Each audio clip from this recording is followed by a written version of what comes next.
I don't know how many times I've said anything that could be construed as controversial here on the channel, except for maybe like, AI sucks. So we'll just go ahead and annoy those people right out of the gate.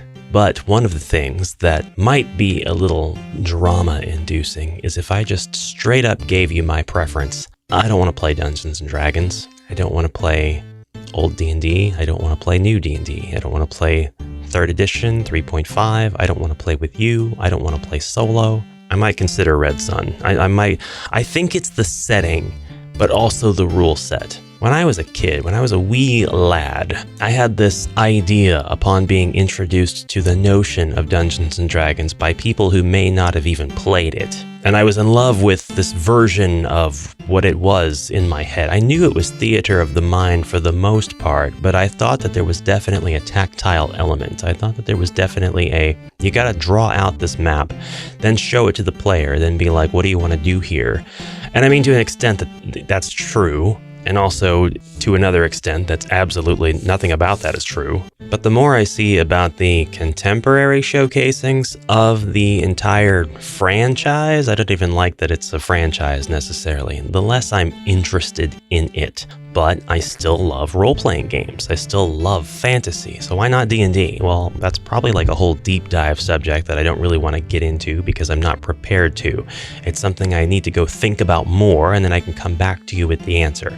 I do think a lot of it has to do with the sort of brand of kitsch that it has become over the decades, but I also really don't want to have to memorize a whole rule set, and it's not quite accurate. I'll memorize rule sets for board games. That's not a problem. This is part of why I said I wasn't prepared to answer the question that I decided to ask myself in front of a camera today. The rule set of a TTRPG is infinitely more complex, or can be, than that of a dungeon crawler. And that's what I really don't feel like wrapping my head around, when I think the same amount of fun could be had at a table with the same people using a constrained, restricted dungeon crawler. I know that there are a few of my viewers who have looked at the advanced rule sets for the dungeon crawlers that I've presented on the channel and have said, well, that's just so much stuff, you might as well play D&D. That's not a credit to D&D. That's making me make sure that I don't want to play it.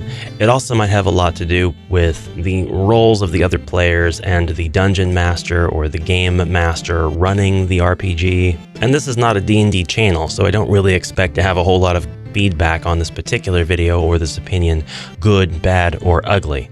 I'm just indifferent to what D&D actually is. But if I love role-playing, could I be enticed to play a different TTRPG in a different setting, a different franchise, different universe, different everything? Yes, 100%. So this is, in a weird way, the first of a series of videos, I suppose, maybe, in which I will explore other TTRPGs that I would actually play, that I would like to play, if only you'd come over to my house and play it with me. And we're going to start kind of on something that should barely qualify as a TTRPG, but the RPG element is very much there, the roleplay element is there, and we'll go over the good, the bad, and the ugly of Legacy of Dragonholt, which is set in the RuneBound universe. So, over to the tabletop camera we go. Come on, it's over here.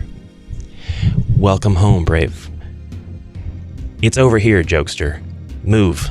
Welcome home, brave heroes. I'm Ash, this is AshQuest, and today we are looking at Legacy of Dragonholt, which is a cooperative narrative adventure for 1 to 6 players designed by Nikki Valens and published by Fantasy Flight Games back in 2017. Ye olden days, around the time the bubonic plague was getting treated. As mentioned, this is a game set in the RuneBound universe, although to call it a game might be a little bit of a stretch for some. The consequences for what would be considered losing here are very little, and in fact it's kind of difficult to lose necessarily, but we'll get into all of that. Dragonholt lies just past the eaves of spirit-haunted Eventide Forest, surrounded by ancient orchards and quiet farms. While much of Terranoth is perilous, this village is a comparative haven of tranquility, or it used to be. Danger has come to Dragonholt. Bandits and monsters gather in the forest, and a mystical debt comes due. Legacy of Dragonholt is a cooperative narrative adventure for 1 to 6 players. You will notice here that it doesn't poise itself as a TTRPG. What we know as a tabletop role-playing game does involve a lot of number crunching, distance measuring in some cases, making sure that players pass skill checks of various kinds, open world choices, prepared narratives that the dungeon master will have to cover any possible scenario until the party of adventurers wants to go to the local tavern and the bard wants to seduce the dragon and all of that. You won't find half of that here, but it is in the spirit of tabletop role-playing games that we categorize that here. So let your technicalities and your actualities be cast aside, or put them in the comments anyway. I like the engagement, it doesn't matter. You will travel to the village of Dragonholt, meet an old friend, embark on adventures, and save the day, or not, as you make choices and test your skills. Dragonholt lives and changes around you, and the tale may take unexpected twists and turns due to your decisions and achievements. No 2 stories will be the same. Will you save the young lord, or let him perish, defeat the dragon, or watch the village burn? Adventure awaits, so gather your friends, create your character, and dive into the rich world of the RuneBound universe. Are you ready to tell your story? So the contents are everything you see in the back of the box, and this is a pretty heavy box. It could be much heavier. It's probably not as heavy as your typical D&D player's backpack, with all of the unused books that they bring to every session. But lifting off the unadorned lid, we come across the contents in the order in which we are to experience them.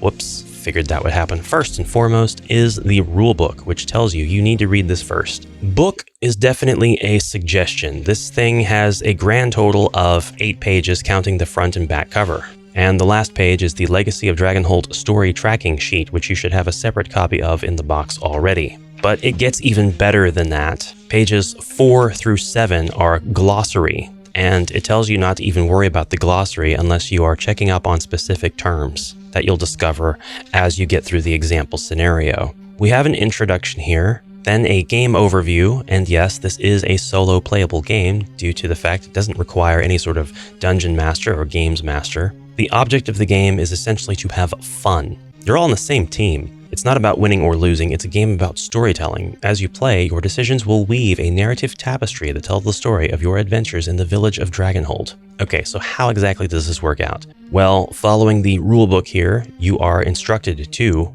create your heroes. We will do so using the character creation guide. Prepare the story tracking sheet. There are a few sheets to actually prepare, but we can do that very easily. Then begin the first quest. And that's kind of the end of the rulebook for us. Let's move on to the character creation book, which is thankfully bigger than the rulebook, but not by much. We've got 20 pages, counting the front and back cover, and the Legacy of Dragonholt character sheet. Imagine my pleasant surprise when I found out that this game had, because I bought it secondhand, sheets in it from its past owners, so it was enjoyed up to a certain point. You could tell they didn't complete the entire campaign or anything, but I always find it really, really cool to see kind of what the previous owner did with the game, which is why I'm never angry to find Lone Wolf or Fighting Fantasy books where the adventure sheets have been filled in. Go ahead, do that. That's awesome. It would probably enrage me to find those similar markings in a Fabled Lands book because it's very difficult to reset a Fabled Lands adventure. All throughout the book, there are check boxes, and it's the first time you pass through here, check a box. So you have to actively go through and look for those and erase them. But never mind all that. I said that was part A of what I was pleasantly surprised about. Part B is the fact that Fantasy Flight Games' website still has the different sheets that are necessary to track your character's progress through the story and for each of the villages and scenarios and stuff that are in this. But let's go ahead and go through the character creation guide. Oh, and before I get any further, I said it was great that those sheets were still available to download and print off of from the website, but you actually don't need to have access to the website to do that because every single sheet that you could possibly need is on the back of its respective book, ready for you to photocopy. And if you don't want to use the sheets as they are, which they can be kind of unwieldy, to be completely honest with you, you could just keep a notebook nearby and write your numbers in the pages of the notebook and arrange them how you want. Okay, back to character creation. Step 1, we are going to choose a race, and the races all have sub-races. And as you are reading through this book, I found it fascinating that the game designer of this, Nikki Valens, which awesome job to Nikki for designing this entire experience. It's really, really cool for just one person to really tackle. We have a whole list of credits in the back of the rulebook, but honestly, just having one person attributed for the game design is still very impressive. But as you go through this process of creating this character, the creator is simultaneously creating a character alongside you. And it's extra neat because this character is going to be the one that you interact with at the very beginning of the story. You'll actually be adventuring with Miriam the Halfling. And Miriam the Halfling is being created here, and the author is telling us why she picked certain traits for Miriam to have. So it'll give you a little bit to think about as you are creating your character. And one of the reasons that we are looking at this, despite it being a very storytelling driven versus a number crunchy TTRPG, with the complexities that the genre of game is known for, is because it incites this inspiration and really gets your mind working in ways that it hasn't before if you haven't played this type of game before. So we have humans, and out of the humans we have baronial humans and free city humans. This is really just for lore purposes, because this doesn't seem to really affect your skill set. We do get a primer on human names and how to name your human, as well as the racial skills that will come with being a human, such as deception, empathy, persuasion, military, willpower, and streetwise. And we will get to skills eventually. Next up is orcs. We have tribal orcs and stoned dweller orcs. Stone dweller, not stoned dweller. Orc names and orc skills, and then we have dwarves. There are the Dunwar dwarves as well as the Forge dwarves. Did you know I used to say dwarfs? FS, that's how I said the word dwarves. I'm like, it's a dwarf. I guess I just heard the word in my youth one way and it just stuck with me. Next up we have elves. The Latari elves and the Dawnsmoor elves are the two different sub-races of elves in the universe of RuneBound in Terranoth. And then we have gnomes. We just have the cutest illustration here of the gnome. We have burrow gnomes and wanderer gnomes. The elves look so fancy. They look like a race that I couldn't be bothered with because I'd be like, she's way out of my league. We get gnome names. We get the gnome skills. We move on to catfolk, which surprised me. We have the Herinks as well as the half-catfolk, which gives you all the justification you need to create your cat girl anime character as your main class. And this is a game for 1 to 6 players. It does tell you the game's challenges could be a little bit difficult. We'll get into what that means if you just have one. So if you're going to play solo, it's best if you create 2 characters and play with the both of them. So you double hand your characters, or whatever that's called. Dual wielding? Dual handing? Double hand? I don't like any of those names. Anyway, we're going from there to choose a class, and we have a multitude of classes, from apothecary to bard to brawler. We have knight, we have sage, we have thief, wildlander. That's all the classes we have, but it's important to note that the lore of the class is included, as well as the real reason that there are classes, which are additional skills. And we're still getting closer and closer to the explanation of skills and the skill system. Next up, they want you to describe yourself. This is really cosmetic and has no hard and fast bearing on how you play the game, as described here. But coming up with how you describe yourself and what your appearance says about you might give you a better idea of who you are, allowing you to pull from a more complete picture when deciding how you will act throughout the game. I couldn't have said it better myself. It is really just about the immersion. We have example physical descriptions, personality and ideals, example personality traits, which kind of justify your skills and how you're using them with your character. Again, not something that's going to affect how you play or the mechanics of the game, but just kind of saying, this is why she is this way, or this is why my character has this stuff. The author goes on to give you example ideals, and then we have the background. Every story has a beginning. Your personal history shapes the person you are today and gives weight to the decisions you make as a hero. A final but important detail of your description is your name, so you will now be naming your character before we move on to step 4, which is choosing your skills. So select a total of 5 to 8 skills from the list on the next 2 pages. At least 2 of your chosen skills must appear in your race skill list, and at least 2 of your chosen skills must appear in your class skill list. Any additional skills can be selected freely, but your personality and ideals might suggest which skills you do or do not have. The number of skills you select affects your stamina, as described below. You have a maximum amount of stamina that represents how much you can push yourself before you collapse from exhaustion. A high stamina means you can endure more physical strain from exerting yourself or suffering damage in combat. A low stamina means you are more fragile and more likely to become overburdened by the stress of your adventures. there is a cost to having a high stamina. Or seen another way, there is a benefit to a low stamina. Your maximum stamina, if you have chosen only 5 skills, is 14. But your stamina is decreased by 2 for each skill you have chosen beyond 5, to a minimum of 8 stamina with 8 skills. In this way, you can be exceptionally durable but have a less diverse set of skills. You can be exceptionally talented in myriad skills but have a low stamina, or you can be somewhere in between. Questing in small numbers is dangerous. As such, your maximum stamina is increased if playing with 2 or fewer heroes. If you're playing with exactly 2, you each increase your maximum stamina by 2. And if you're playing alone with 1 hero, you increase your maximum stamina by 4. The list of skills include categories. And as you might guess, it's a good idea to have skills in each of these categories if you can. They would like you to pick 1 from each category, but it's really up to you at the end of the day. So we have combat skills, physical skills, mental skills, social skills, and utility skills. For combat, we have alchemy, arcana, archery, brawling, dueling, and military. For physical, agility, athletics, endurance, and stealth. And for mental, awareness, history, reasoning, survival, and willpower.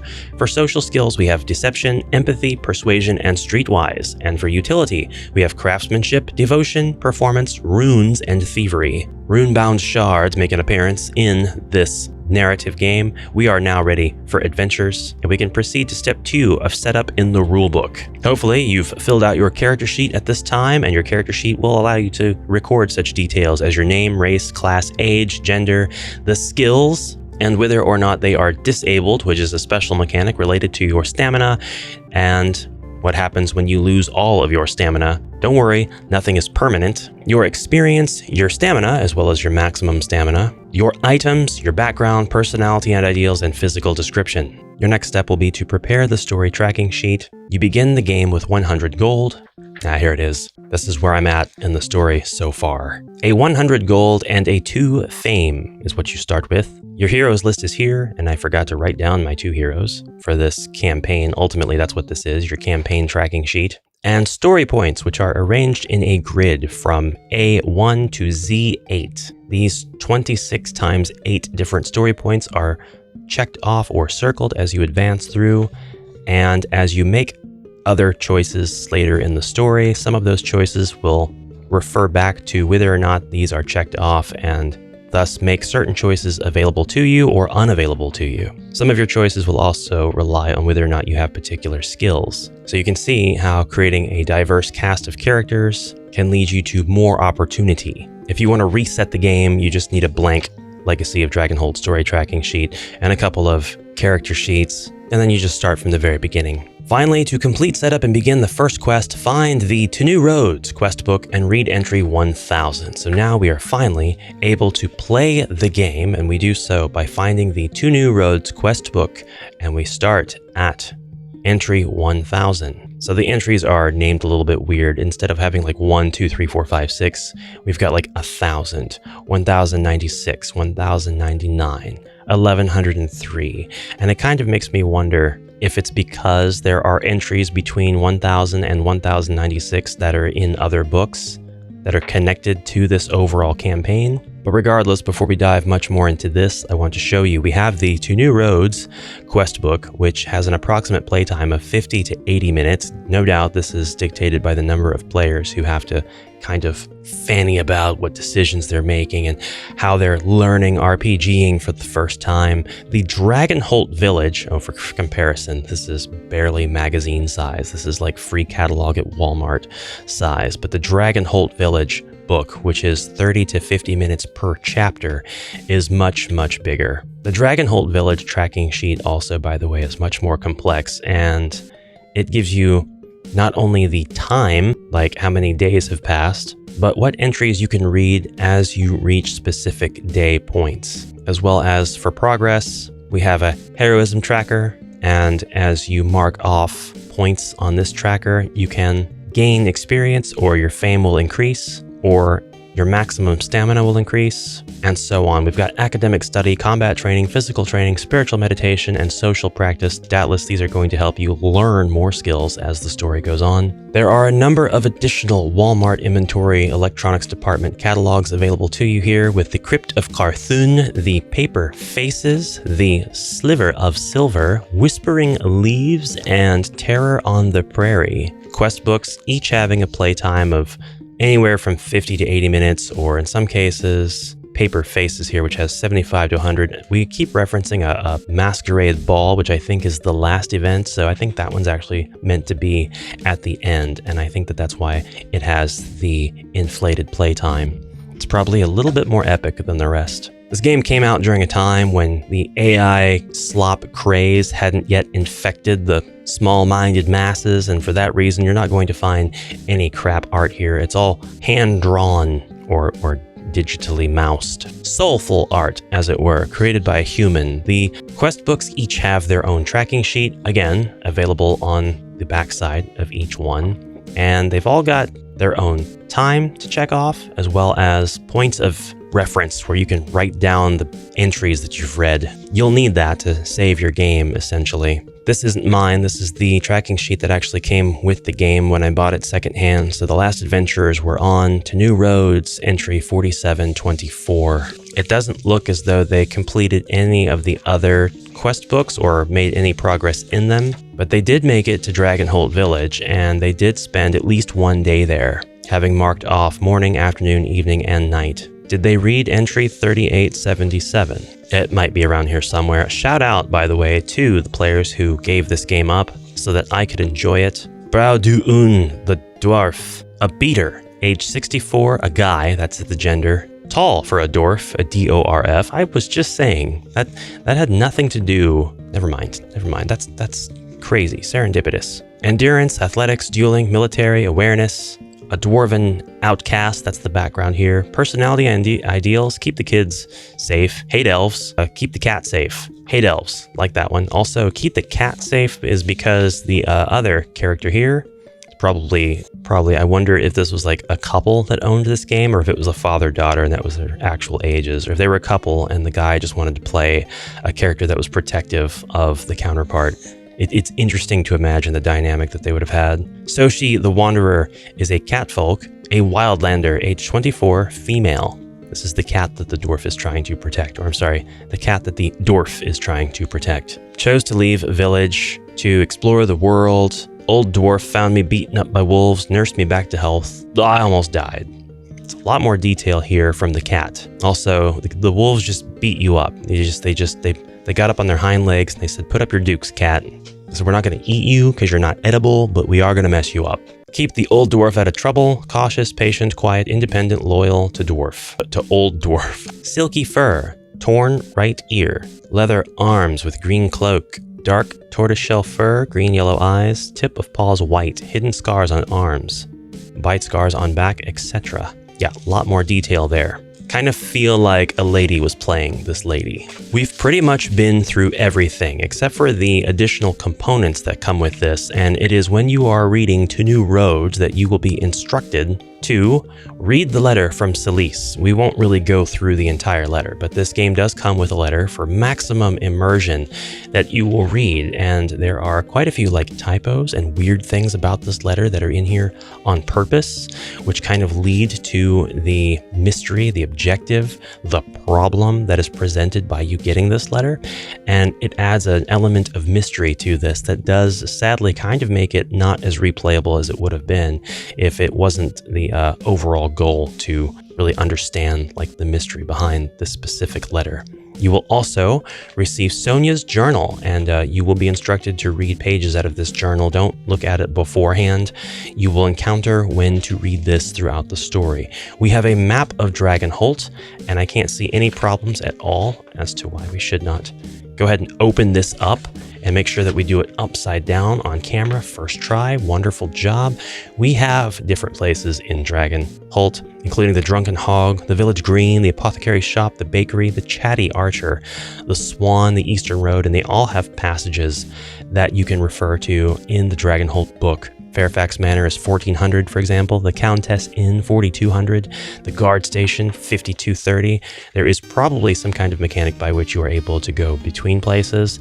There may be references in the Dragonholt quest book that say, start at the place on the map and then walk 3 locations to the left and 1 location down. Then you get this map out to look, and I'm not sure if there are scenarios like that, but it would be really cool if there was, I would say. Give your brain something to do. Finally, we have these tokens, which are not like super necessary to have if you are soloing this. There are 6 of them, so you can guess that this means 6 players. Each player is going to get a token, and when they make an action or basically take their turn, that flips over. It says, hey, for this round, you've taken a turn in choosing what to do. Now, the decisions do kind of round robin between players, so we don't have any of that awkward nonsense where like 2 or 3 of the players in your RPG group want to do something and the other 1 or 2 do not. We have reference cards that will give you your... Actually, you're not supposed to see these. Doodly-doot, I'll just put these away. Doodly-doot, and I'll edit the video. Doop-doop-doobly-doop. Bah. I wasn't supposed to show you what was on that side. Actually, they have letters on the backs of them for a reason. So just pretend that I didn't do that, and I won't have to worry about editing the video because I'm lazy. If your attention span is as short as mine, you won't remember what's on those cards by the time it's time to get them and draw them. That's it. That is the entirety of Legacy of Dragonholt, and it is something that I am actually currently working through playing myself because... 1, I'm not going to tell you that I'm going to do something and then not do it, like that time that I said I was going to play HeroQuest Warpath solo quests here on the channel. I'm not that kind of person. I would never, ever probably do that. Here we go. This is how far I am in so far. I've gotten 3 points of time in. I don't write down every single entry because there's a part of my brain that says not to do that. So I just play through the book, and then when I'm ready to stop, I'll put the entry down. So I've had 3 sessions. My tracking sheet for Dragonholt isn't filled in at all because I haven't made it to Dragonholt, because Legacy of Dragonholt's first quest to New Roads is you getting to Dragonholt. And I am using 2 OCs, Zoe, the half-cat folk apothecary, and Gosselin Drake, the baronial human sage. These are characters that I've held over from my Final Fantasy XIV days. This is about where I am in the book, and I'm actually pretty excited to continue this adventure because I happen to really like a narrative adventure with choices, and it seems pretty cozy, comfortable, comfy, relaxing, and I'm going to appreciate that as well, because if I want to play a game with high stakes and a high rate of death, I have plenty of games for that, and I like that, which is why I have the plenty of games. But it is really nice to have a low stakes play until the story ends or until you die. Let's go over dying real quick, because there's not really dying in this game. Disabled skills is the mechanic that governs when your current stamina is reduced to 0. Choose one of your skills. That chosen skill will now be disabled. Then you recover 1 stamina. While a skill is disabled, you are treated as if you do not have that skill. When an effect instructs you to recover a skill, choose one of your disabled skills. That chosen skill is no longer disabled. Your current stamina cannot exceed your maximum stamina, nor can it fall below 0. If your current stamina would be reduced to below 0, it is reduced to 0 instead. When you fall to 0 stamina, choose one of your skills. That'll disable it, then you recover a stamina. Now you'll notice that there is no provision in here to talk about what happens if I don't have any skills left, and I think that has to do with that just not being a universal possibility. If you run out of stamina, you're probably playing a section of the book that tells you what to do if you do completely run out of stamina and you have no skills left to trade in for stamina. All of that is probably governed on the page in the circumstances in which it can happen. So yeah, like I said, cozy, and there's probably no game overs and probably no permadeath. I could imagine you're playing and you get to the very end of the ball, or you happen to explore one of the passages in the village of Dragonholt itself, and it's just like this character dies. You just remove them from the game, tear up the paper, roll a new one. But I am actually pretty confident that that's not the case for this game. So, Nikki Valance, excellent job on this. I definitely would be proud of this presentation. I'm sure that she was, and I'm looking forward to playing more. So, Brave Heroes, that is Legacy of Dragonholt. I thank you very much for your kind attention, and I will see you in the next exciting adventure. In this particular series, we may explore other RPGs that I would definitely play if I could either play them solo or had a group of people to play them with. And as I might have gotten the message across about earlier, that's not every RPG that exists out there. Feel free to suggest your RPGs in the comments below, and I might check them out in the future. Until then, have a great rest of your journey, and bye for now.